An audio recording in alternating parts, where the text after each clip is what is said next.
Hello everyone, this is Julian from Kanen Coffee, and today we have a Barista Forte with us in shop. This is the older version of the Forte, and pretty much what had happened is the machine was just not wanting to grind anything at all. After opening the lid, taking off the top burr with the Barista removal tool, kind of looks like this. Should have came with your grinder in case you're wanting to know how to take the top burr off.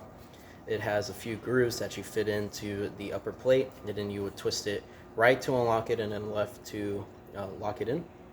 After taking it off, we've seen that there's a lot of grounds caked in there, and that's totally natural for a grinder like this, just because oils inside of the coffee beans naturally build up over time, which is usually why Barista recommends cleaning it every so often. Should have came with a few brushes and stuff like that.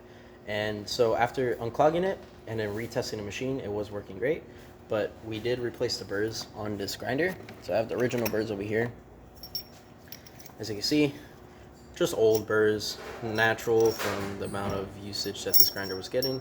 And so we replaced them with brand new ones and also replaced the screws on them. And yeah, now we're grinding pretty well. So after replacing burrs, usually Barista recommends going for espresso grind, going to Q, and then the number 2. So we're just gonna quickly test that here. Just gonna grind a little bit of coffee. It's by weight, using a little pressure plate on the bottom. And we'll grind probably roughly whatever's in the hopper. We'll just let it grind. This is a good time to tell you how good your grinder is working with the new burrs, because you're wanting, of course, to test if the new burrs can handle an espresso grind. And if it can handle espresso grind, it can handle anything under. As you can see, as I scoop, very, very fine coffee. There's some little big flakes in there just from the coarseness test that I was doing earlier during testing, but after grinding it a few bits, you get all that coarseness out, and then of course you have this really, really powdery espresso.